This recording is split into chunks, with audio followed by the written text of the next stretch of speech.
here is the uncomfortable reality that most podcasters totally miss. Only 1 to 3% of your audience are ready to buy and make a purchase right now from your show. And this has nothing to do with how valuable your content actually is or how compelling your offers are. And even worse, the traditional book a call CTA some people give leads to nowhere. And it means that the other 97% of the audience who, again, aren't ready to buy never take an action. And that's why lead magnets, known as freebies, a resource of value you give to your audience in exchange of their email, is so important. Because once you have your audience email, you have that direct communication with them. You can retarget them for future podcast content, but also you can actually invite them to buy your stuff, to join your program, or to book in a one-on-one strategy session. The environment of an email list has a way higher conversion just because more of your audience are in a state where they're ready to take action. They're not at the gym, they're not driving a car, they're, again, actively engaging with your email. It also means that you can have a high touch point with your audience. When you give out a lead magnet and a new listener comes into your world and you're sending them frequent emails,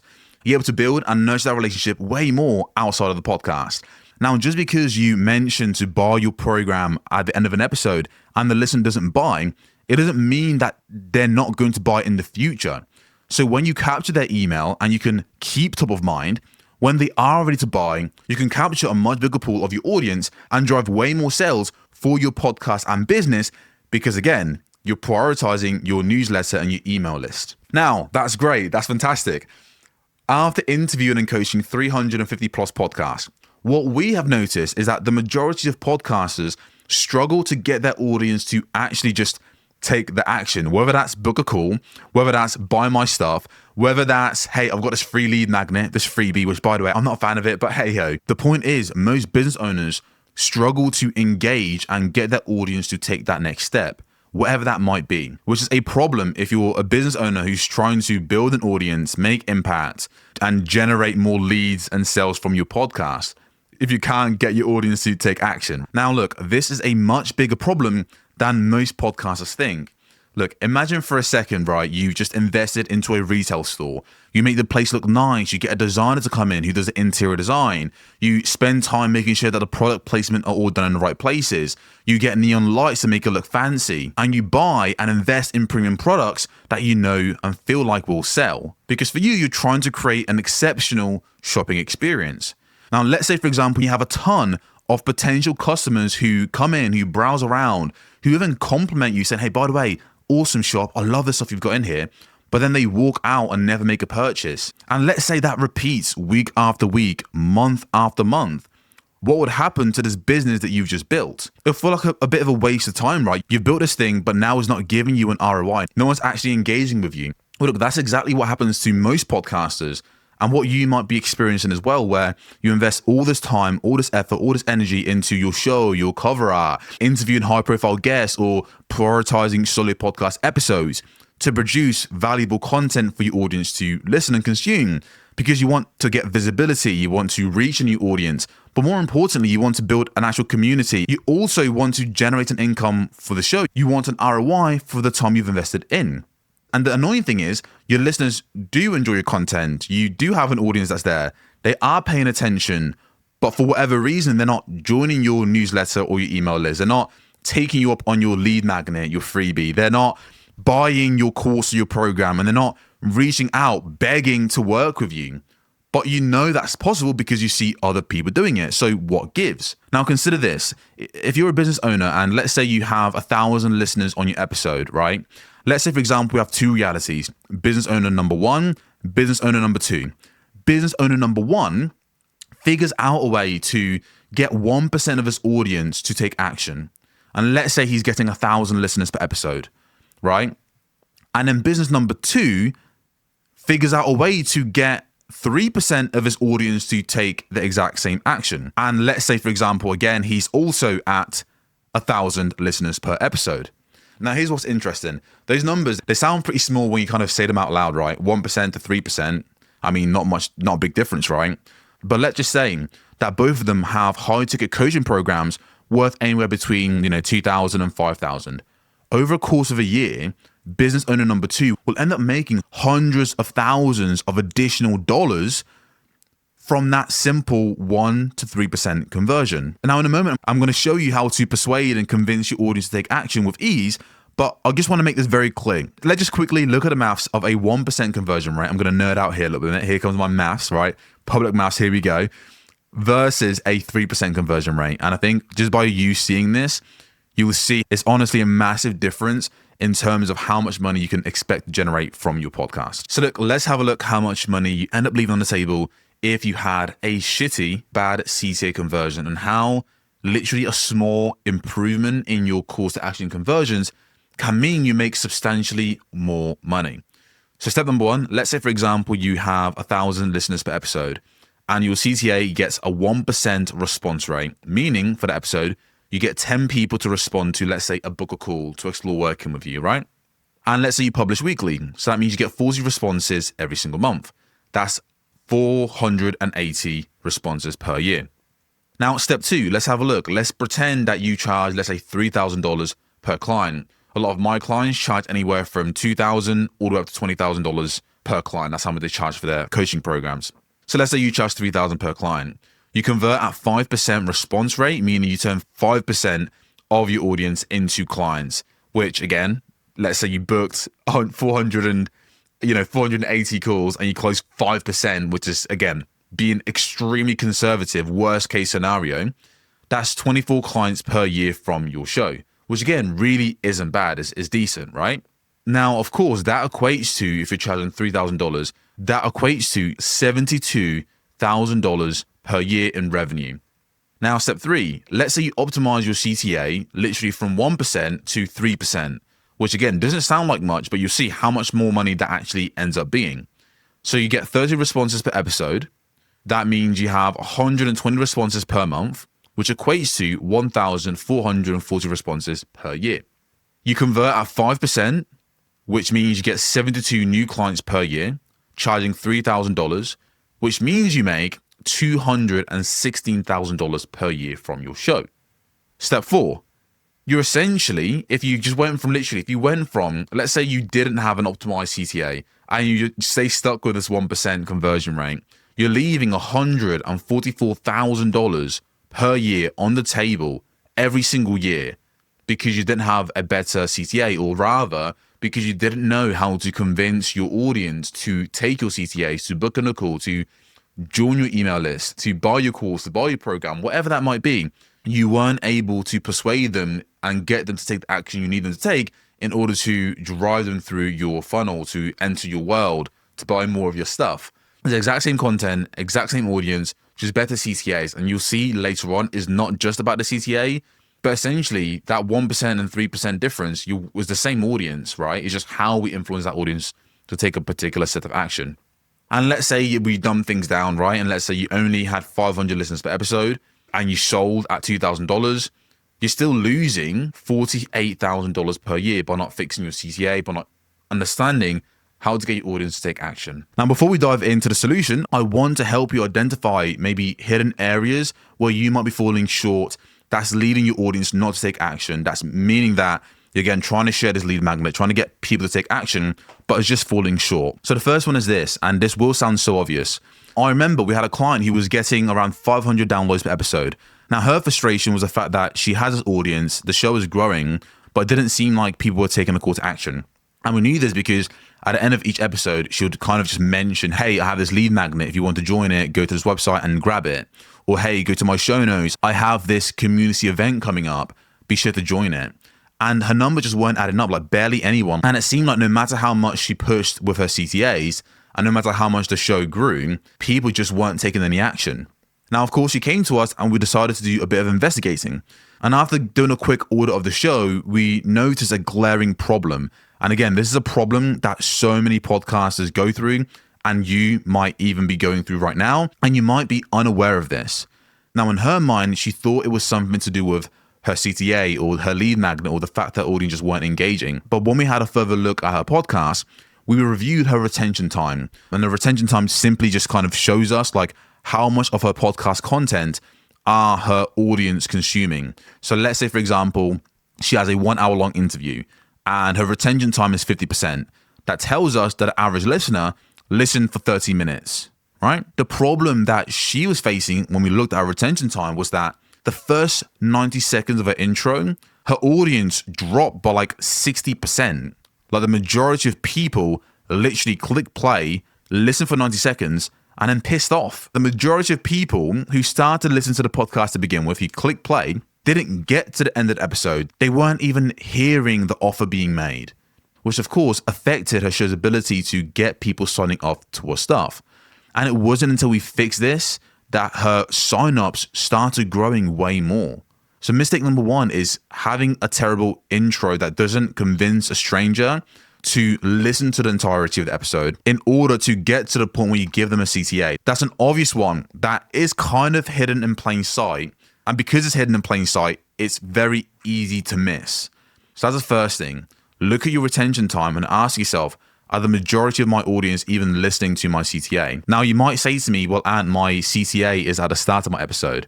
Now, the issue here is that the majority of your listeners, if they haven't gotten the value from the podcast episode just yet, or they haven't built that like, know, and trust or see the value, why the hell would they take that action? They just won't, so they ignore it. And again, if it's at the middle of the episode, they're busy doing things, other things. Can they help with conversions? For sure, but it's still not going to be anywhere near as high if they don't listen to the majority of the episode and have full context around the call to action you're giving. And then mistake number two that we see far too often is essentially the join my newsletter non-offer. It's kind of like inviting random strangers to a party, but not telling them why they should come to the party, not telling them who's going to be at the party, not telling them what type of music is going to be played, not building any type of interest or desire for the party, and just hoping that they're going to accept your invite. That really is what like the non-offer join my newsletter is. It's like, just do this thing. Join my newsletter, join my program, check out my website, email me. It sounds great, and to be honest, it's a relatively lazy way to approach it. And hope you think I'm being an arsehole here. The issue here is you're not giving people a reason as to why they should take that call to action. So it feels very disconnected and no one takes the CTA. So if you want people to take your CTA, your call to action, you have to give them a reason why they should take the call to action. You have to tell them what's in it for them. You have to incentivize the action. If not, they won't act. The same way that you don't take random CTAs or join random newsletters just because someone told you to. There has to be a very good reason as to why. So it's important to remember your listeners won't take your call to action if it feels vague and unclear. They need to understand exactly what they're going to get, why it matters, how it's going to improve their life, and why they can't afford not to have the thing you're offering them. And in the case of just join my newsletter, that's just way too generic. It's unclear and it lacks an emotional pull and a specific promise they're going to gain from taking the action. So they ignore it. And that's a second mistake we see way too often. Now here is what the final mistake looks like. A podcaster creates a generic lead magnet that's like a 7 steps to success guide, and then proceeds to offer the generic lead magnet for every single podcast episode, even when it doesn't quite match the tone of each episode. Let's say you had an episode that was a deep dive on cryptocurrency, and that's all the episode was about. And then at the end, you offer like a business guide or like a business plan. The lead magnet is misaligned. There's a misalignment between the content they've just consumed and the lead magnet, the thing you're offering them at the end of the episode. Here's the thing, people do want to take an action, they do want to engage, but they will only engage with things that feel extremely relevant to them, their needs, and their current desires. That's how I behave. I'm sure that's probably how you behave as well. Now look, this isn't to say that your lead magnet isn't valuable. It could be the best business plan on earth. It's just disconnected and isn't in alignment with what that listener actually wants. Again, they've clicked play on a podcast about cryptocurrency, not a podcast about business. And what we've noticed is that if you want to get more of your audience taking a specific action, having high relevancy between the podcast episode you publish and the call to action, the lead magnet you give, increases your response rate tremendously. But if the lead magnet, your CTA, doesn't match the listener's wants, needs, and desires based on the episode they've just consumed, you'll just get ignored. Now, if you think about it, all the newsletters, the lead magnet, the things you've ever bought, it's most likely because the content and the episode kind of played a role in building the interest and desire for you to want to join the newsletter or to buy a course or to work one-on-one with a particular person. That experience of building interest and desire is what we want to create for your podcast, so that when a new listener discovers your show and listens to an episode, by the end of it just feels like a natural next step. They have interest and they want to engage with you. So look, great, Anthony, yada, yada, yada. I get it. People aren't listening to my podcast, blah, blah, blah. I need to make sure it's connected. I can't give generic, CTAs. But what should I do instead? The good news is there's a very simple solution to this problem, and it's what we call the Layup episodes. Now, I have to say, I got this idea. I wish I could say like it was just this brilliant idea that I got and it worked perfectly. No. The truth of the matter is I'm working and consulting podcasters on a one-on-one basis, business owners, experts, entrepreneurs who have podcasts, who want to build a personal brand and attract dream clients to their business. They want to, again, drive sales and revenue for their business. For the longest time, they'll give generic CTAs or try to think about the best lead magnet we could possibly give. But we kind of ran into some of these issues that I've kind of break down. Either people weren't listening to enough of the content to even hear the CTA, or there was just this misalignment where not enough people were converting. So I decided to look at other mediums outside of podcasting. And I started studying YouTubers. Like, what do YouTubers do to get their audience to join their lead magnet, to buy their freebie, to start working with them? Just started monitoring my own behavior. Like, what lead magnets have I taken and why? When have I gone to someone's description and click? And that's when I noticed something. I found that there were only very specific episodes that drove me to take action. It was almost like I felt weird if I didn't take action and, grabbed their lead magnet. And what this episode did was something very different. Instead of a normal video where they just kind of share a bunch of value and then give you this crazy valuable lead magnet, it wasn't even that. It was like the entire video, which is building interest, building desire, and educating me about a very specific topic. And then at the end, they would offer a tool that would help me implement everything I've learned. So now I feel dumb and I feel stupid if I don't take this tool or if I don't take this lead magnet, because I know why it's important. I have a desire and I want what that tool would be able to give me. And that's where I got the idea of a layup episode. Now in basketball, a layup is a very easy shot that's basically guaranteed to go in every time. And normally this happens when a team member has an incredible play or makes it super simple and easy for the shot to go in. Are doing this all the time with their YouTube videos. They are creating content intentionally that builds up the interest and desire. And then at the end of the video, they're offering a tool, a resource that makes the video feel complete. So I decided to implement that for our clients. And they started getting results. And we started getting results. And it was incredible and it's great. All because we decided to start making Layup episodes for the lead magnets we wanted to give out. We didn't create episodes and then attach a lead magnet at the end. We thought about a lead magnet we wanted to give out and created a Layup episode that will build interest, educate our audience around the topic, build desire for the product, and then give that as a logical next step for the listeners and the audience. And again, conversion skyrocketed. So to make this more practical, I'll give you an example. I have a podcast episode titled How Podcast SEO is Killing Your Visibility. And in the episode, I spend 20 minutes educating you around the importance of podcast SEO. I make you aware that most people aren't even ranking for the right search terms. I show you what is really important to be optimized for visibility on Apple and Spotify. And I share the benefits of making these changes, how it will fix all of your growth and monetization problems, how it will make it easier for you to grow your show. And then at the end, I insert a big problem, which is that most podcasters aren't SEO experts and they don't have the time to figure out what keywords they're currently ranking for, what keywords they should be ranking for, and whether or not they're even visible on Apple and Spotify in the first place. Let's say that was the intention of the episode. I've done the educating. And then at the end, I share with you, hey, by the way, that's why we're giving away free podcast SEO audits where we'll look over your show, do a deep dive, and get this all completely done for you in the next 48 hours. And you'll know which keywords you're ranking for, which ones you aren't, or build out an entire SEO strategy for you so that you become way more visible on Apple and Spotify. Can you see how this lead magnet, this mini free podcast SEO audit hits differently compared to if I had a generic episode all about podcast growth? And then at the end, I mention like I do a podcast audit for you about your podcast SEO. It just feels very disconnected. Again, the entire episode is building interest and desire for you to want and understand the importance of podcast SEO. Therefore, when I give you the CTA, when you give your audience that CTA of, hey, here's a lead magnet, here's a tool, here is a resource to help you implement this thing you've just learned about, is just a logical next step. That's really it. It's really that simple. If you want to get more people taking your call to action, this is what you need to do. Number one, create a high value lead magnet first. Think about what resource or what thing you can give to your audience that would be super valuable. Number two, create your Layup episode.